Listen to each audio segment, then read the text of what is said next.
तुम्हारा खास दिन था, इसलिए मैंने उस दिन परवाह नहीं करी कि क्या अच्छा है क्या बुरा है। उस दिन मैंने तुम्हें जो भी खिलाया है ना, उस दिन वो सब आशीर्वाद था, उसमें कुछ भी बुरा हो ही नहीं सकता था।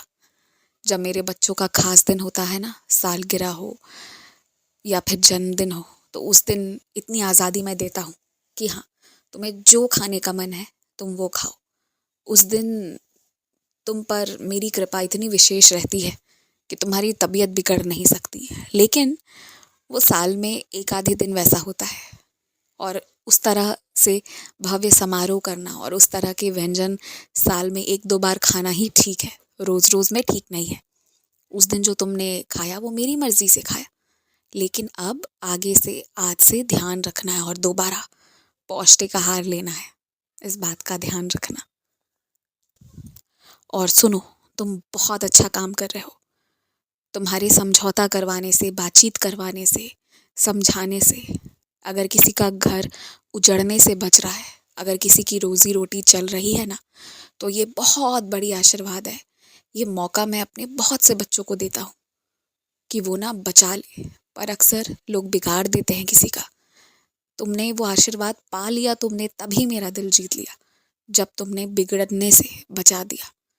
तुम भी तो किसी के जीवन में मसीहा बनकर गए, इसलिए बहुत खुश हूं मैं तुमसे। मैं ना बहुत निकटतम भविष्य में इतना अच्छा इंतजाम करने वाला हूँ कि तुम्हारा जो भी सामान तुम बाहर से लेकर आते हो ना भारी, वो तुम्हें लाना नहीं पड़ेगा, तुम्हारे घर तक खुद ब खुद आ जाएगा। बहुत अच्छे तरीके से इंतज़ाम करवा रहा हूँ, और तुम्हें ना वो चीज़ें सस्ते में भी मिल जाएंगी, तुम चिंता मत करो। और मैं रोज़ के लिए तुमसे एक बात कहना चाहता हूँ। तुम्हारे हाथों की और तुम्हारे शरीर की भी एक क्षमता है, उससे ज़्यादा भारी मत उठाओ। आंखों पर जोर पड़ेगा, शरीर में नुकसान होगा। भारी उठाने की ज़रूरत नहीं है, रोज़ थोड़ी थोड़ी मात्रा में सामान ले आओ, या फिर तुम मंगवा भी तो सकते हो जो घर तक पहुंचा दे। तो कभी कभी उन साधनों का भी उपयोग करना चाहिए। 2 4 5 10 रुपए बचाने के चक्कर में शरीर को कष्ट मत पहुंचाओ।